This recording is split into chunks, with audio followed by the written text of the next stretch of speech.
Bonjour à tous et bienvenue dans cette vidéo d'analyse sur l'or contre le dollar. Alors tout d'abord, si tu n'es pas encore abonné à la chaîne YouTube, surtout n'hésite pas à le faire parce que tu recevras des alertes pour eh bien, tout simplement visionner les différentes vidéos qui sont proposées sur la chaîne, que ce soit des vidéos d'analyse comme celle-ci, des vidéos de formation gratuites sur les bases du trading et de l'étude des graphiques, donc l'analyse technique, mais aussi des vidéos de débriefing sur les différents indicateurs et systèmes qui sont proposés. N'hésite pas non plus à lâcher un max de pouces bleus pour référencer au mieux cette vidéo et permettre à la chaîne tout simplement de se développer. Alors sur l'or, reprenons d'abord l'hebdomadaire. Donc on voit ici la fameuse bougie hebdomadaire de la semaine passée.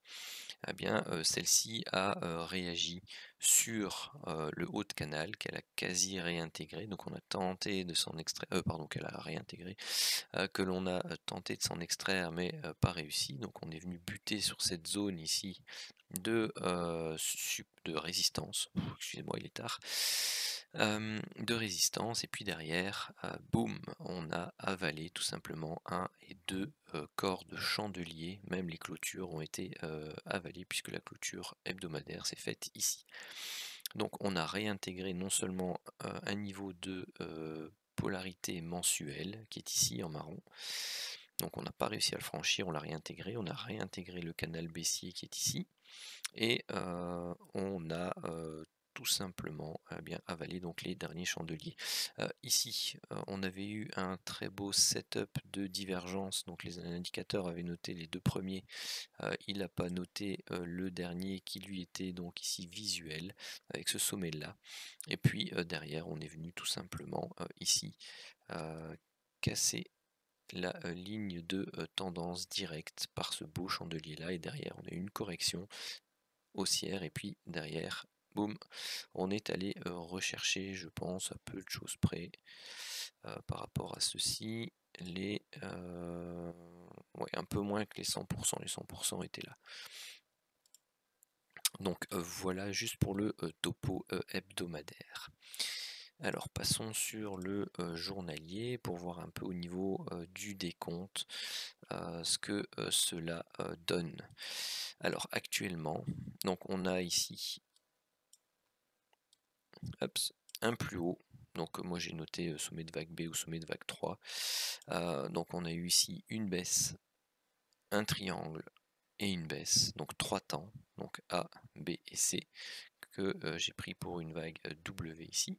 Vous avez eu une hausse, une baisse, de nouveau 3 temps pour une X, et puis ici une baisse, une hausse, une baisse en 3 temps pour une Y. Alors, ceci peut éventuellement déjà terminer la phase correctrice par rapport à ces cycles supérieurs. Parce qu'en plus, on est venu retracer tout simplement une zone de vague correctrice précédente ici. Maintenant, ce qui nous intéresse, c'est ce qu'on a eu ici dans ce canal ascendant depuis eh bien, tout simplement le début d'année, voir un peu comment ça se décompose. Hop, alors je vais peut-être aller, c'est sur le 4 heures ou sur l'horaire, je ne sais plus.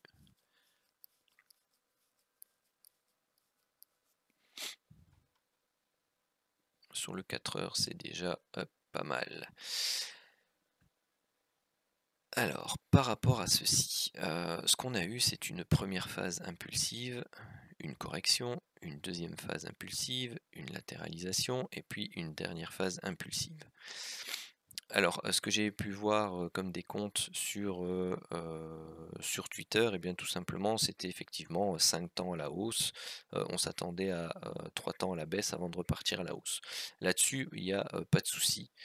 Ça me semble tout à fait correct. La seule chose, c'est que ce que j'avais vu, c'était une hausse ici, une baisse là, jusque-là, pas de souci. Pour la vague 2, une hausse ici pour la vague 3. Et puis la vague 4 avait été notée comme ça. Et puis la vague 5, comme ceci. Alors ceci n'est absolument pas une structure de prix correcte pour une impulsion haussière en Elliott, pour 2 raisons. Enfin même un peu plus, mais les 2 raisons qui sont les règles de construction inviolables par rapport à une structure en impulsion, donc c'est-à-dire une vague motrice qui va redonner une tendance, et bien c'est premièrement, c'est que la vague 4 ne peut pas pénétrer les prix, ne peut pas réintégrer le sommet de la vague 1. Dans ce cas-ci, ce n'est plus une structure motrice impulsive, mais on doit travailler une diagonale d'initialisation, ou alors ce qu'on appelle en chartisme un biseau ascendant. Et pour ça, il faudrait que la vague 5 soit plus courte que la vague 3. Ce qui dessiné comme ça n'est pas le cas du tout. Donc c'est pas une diagonale d'initialisation, donc c'est pas un biseau valide. Et dessiné comme ça, ce n'est pas une impulsion non plus, parce que vous avez la vague 3 qui ne peut jamais être la plus courte des 3 phases motrices de la structure principale. Et or ici, elle est la plus courte. Donc il y a déjà 2 règles importantes qui ne sont pas respectées. Donc c'est la taille de la vague 3 et le fait que la vague 4 pénètre la vague 1. Alors la façon correcte d'interpréter cette structure en termes de structure impulsive, eh bien c'est d'avoir ici une vague 1, une vague 2, une vague 3 qui se termine effectivement ici, mais la vague 4 est un triangle et elle se termine ici. Et là vous avez effectivement la fin de la vague 4 qui n'intègre pas le sommet de la vague 1, la vague A du triangle parce que c'est en 5 vagues, donc vague A, vague B, vague C, vague D et vague E, elles peuvent, enfin la vague A du moins peut, je vais vous tracer le triangle Elliott, voilà, la vague A qui est ici, elle peut sans souci pénétrer les prix de la vague 1. La seule condition, c'est que la vague E, la vague qui termine le triangle, elle ne le fasse pas. Maintenant, il reste à vérifier si notre vague 3 est effectivement, dans ce cas-ci, n'est pas la plus courte. Bon, on voit très clairement qu'elle est plus courte ici que la vague 1. Hein. Si on prend les extensions Fibonacci, vous voyez que le niveau de 100% est là-bas. Donc, elle est plus courte que la vague 1. Donc, dans ce cas-là, on doit vérifier que la vague 5 est plus courte que la vague 3. Donc, on prend le point bas de la vague 2, le point haut de la vague 3 et on le met ici au niveau de la vague qui termine notre triangle, donc la vague E. Hop, je vais le mettre en rouge pour bien vous montrer que la vague 5 est bien plus courte que la vague 3. On respecte donc toutes les règles de construction obligatoires, je dis bien obligatoires, pour une figure motrice de type impulsive. Alors derrière, qu'est-ce qu'on a? Derrière, tout simplement, on a une baisse, un triangle, donc certainement une vague A, une vague B, et puis derrière, boum, une vague C. Donc ici, en plus, vous voyez, je l'ai tracé, je vais peut-être vous le mettre en un peu plus foncé, s'il veut bien me le sélectionner, voilà, merci. Hop, je vous ai tracé ici les retracements Fibonacci. Alors une vague 2 vient de manière statistique très souvent retracer le retracement Fibonacci des 61,8%. C'est ce qui a été fait ici en séance vendredi. On est dans un canal baissier qui est respecté pour l'instant. Donc vous avez bien la structure correctrice qui est certes fortement avec une pente assez forte par rapport à celle-ci, ce qui peut montrer qu'on devrait, qu'il y a la possibilité qu'on continue de latéraliser, de éventuellement créer une correction un peu plus longue, puisqu'elle est assez courte aussi par rapport au temps qu'a pris la formation de ces structures impulsives. Donc voilà, pour l'instant, on a quelque chose de conforme. Qui nous dit quoi? Qui nous dit que, eh bien, les probabilités d'une reprise haussière, début de semaine prochaine, est le scénario principal.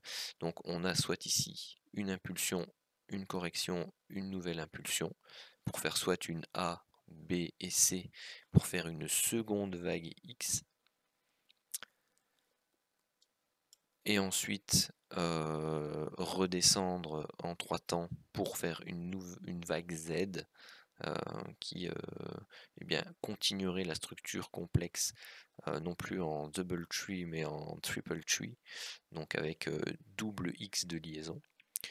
Soit ceci c'était une baisse, une hausse, une baisse pour une grande W, une hausse, une baisse, une hausse pour une grande X, ou une grande A, une grande B, et puis derrière, soit 3 temps à la baisse ou 5 temps à la baisse, avec des proportions bien entendu identiques à ce que l'on retrouverait en termes de temps ici.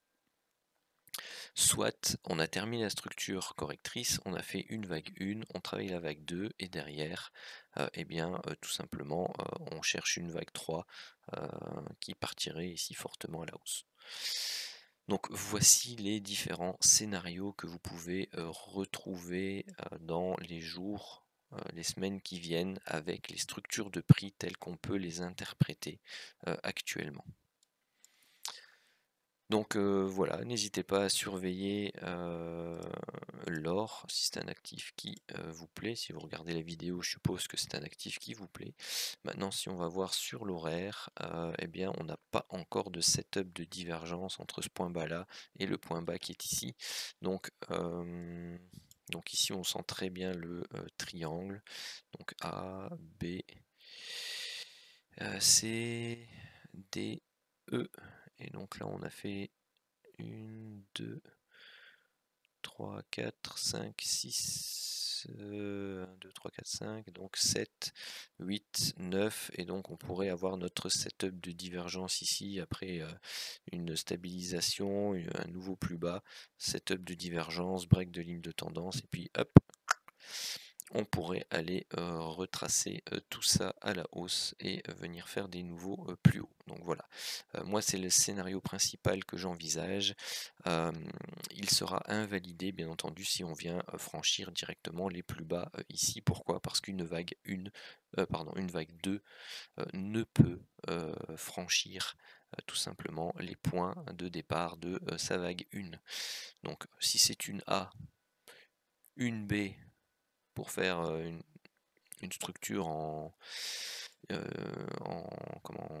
overlap, en expansion, c'est possible, mais a priori c'est pas le scénario principal. Donc voilà pour mon analyse de cet actif qu'est le gold. Sur ce, eh bien, je vous remercie de l'avoir suivi et je vous dis à très bientôt.